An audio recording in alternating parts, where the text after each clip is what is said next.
সোমনাথের খোঁজে দিলীপ পুরকায়েত এবং স্বপন মাঝিকে নিয়ে সুন্দরবনের জলে জঙ্গলে তল্লাশি চালায় পুলিশ। তল্লাশি চলে কৃপাখালীর জঙ্গলে, যেখানে সোমনাথকে খুন করা হয়েছিল।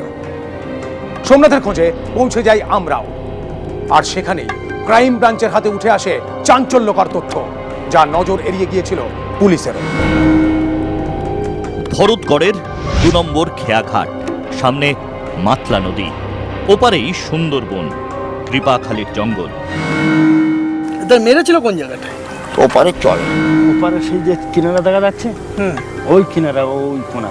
আচ্ছা, কিভাবে যেতে হয় ওখানে? ওখানে বোটে যায়। স্থানীয় মৎস্যজীবী আব্দুল কাদের সর্দারকে নিয়ে কৃপাখালীর জঙ্গলে একাধিকবার তল্লাশি চালিয়েও সোমনাথ হত্যার কোনো প্রমাণই খুঁজে পায়নি পুলিশ। মেলেনি সোমনাথের দেহ। গড়ান বসে 2 নম্বর জেটি ঘাটের থেকে এই রকমই একটি ডিঙি নৌকায় করে নিয়ে যাওয়া হয় তাকে কৃপাখালীর জঙ্গলে, এবং কৃপাখালীর জঙ্গলে নিয়ে গিয়েই সেখানে নৃশংসভাবে তাকে খুন করা হয়। কিভাবে ঘটলো এই গোটা ঘটনাটা, কিভাবে তাকে নিয়ে যাওয়া হয়েছিল, কিভাবে তাকে খুন করা হলো, কোথায় খুন করা হলো, সেই জায়গাটাই বা কোথায়, সবটাই আমরা দেখাবো আপনাদেরকে। আব্দুলের নৌকো নিয়েই তল্লাশিতে বের হই আমরা। আমরা এখন যাচ্ছি কৃপাখালীর জঙ্গলের দিকে, যেখানে সোমনাথ মণ্ডলকে খুন করা হয়েছিল, এবং তারপর বেশ কিছুদিন ধরে তল্লাশি অভিযান চলে। যে জায়গাটা মারা হয়েছে সেই জায়গাটায় গাছপালা কিছু ভেঙে গেছে, ওখানে ও দেখলো, দেখিয়ে ওখান থেকে আবার সে কিভাবে মানুষ সম্পূর্ণ বিষয়টা স্বপ্ন করলো। যে জায়গাটাতে ওকে খুনটা করলো সেইটা কি জঙ্গল? সেটা জঙ্গল, ওখানে ঘর বাড়ি নেই। ওটা কি সুন্দরবনের মধ্যেই পড়ে? ওটা সুন্দরবনের মধ্যে পড়ে।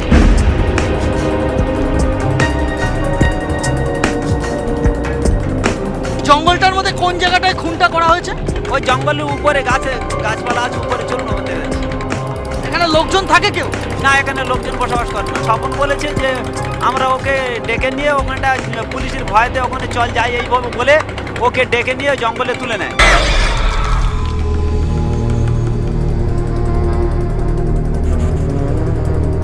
এখানে আলাদা করে কোনো ওঠার কোনো ঘাট নেই বা কোনো জেটির বন্দোবস্ত নেই।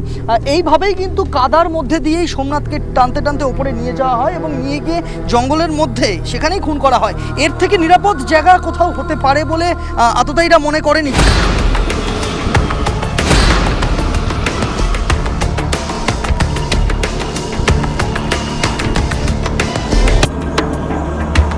গড়ানের এই জঙ্গলের মধ্যে এই রকম একটি জায়গাকে বেছে নিয়েছিল আততায়ীরা, এবং এই জায়গাটাকেই, এই গাছ ভেঙে পরিষ্কার করে এই জায়গাতেই খুন করা হয় সোমনাথ মণ্ডলকে।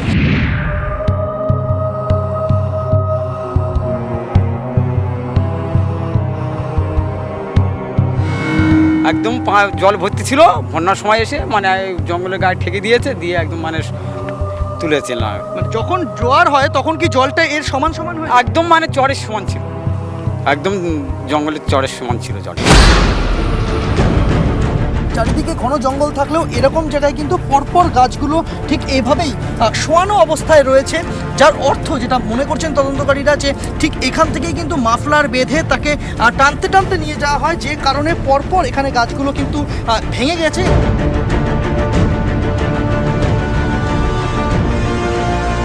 কৃপাখালীর জঙ্গল থেকে বেরিয়ে নৌকোয় ওঠার সময় ক্রাইম ব্রাঞ্চের ক্যামেরায় ধরা পড়ল সোমনাথ হত্যার সব থেকে বড় সূত্র।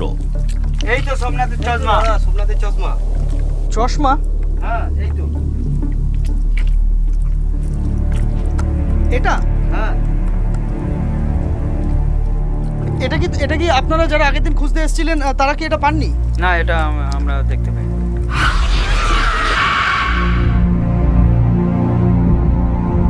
ঠিক এরকম একটি জায়গা থেকে সোমনাথের চশমা, সোমনাথ মণ্ডলের চশমা আমরা খুঁজে পেলাম। নদীর চরে মাটিতে গেঁথে রয়েছে একটা কালো ফ্রেমের চশমা। অবিকল ছবিতে দেখা সোমনাথের চশমার মতো। কাঁচ ভাঙা, ভেঙে গেছে ফ্রেমও। চশমার গায়ে লেগে রয়েছে মাটি এবং বালির আস্তরণ। ভেঙে গিয়েছে, দুমড়ে ভেঙে গেছে, কাঁচটা নেই, কাঁচ ভেঙে গেছে। এর থেকে কিন্তু একটা জিনিস পরিষ্কার, যে সোমনাথ যদি জীবিত অবস্থায় চশমাটা পড়ে গিয়ে থাকে, তাহলে সোমনাথ বাধা দেওয়ার চেষ্টা করছিল যখন এখানে তাকে জোর করে তোলা হয়।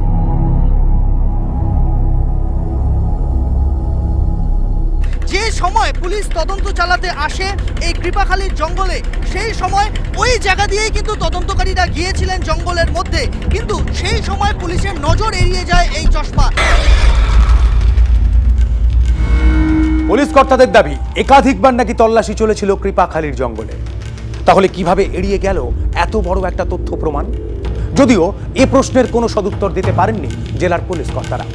কি ঘটল এরপর দেখাবো ছোট্ট একটা বিরতির পর।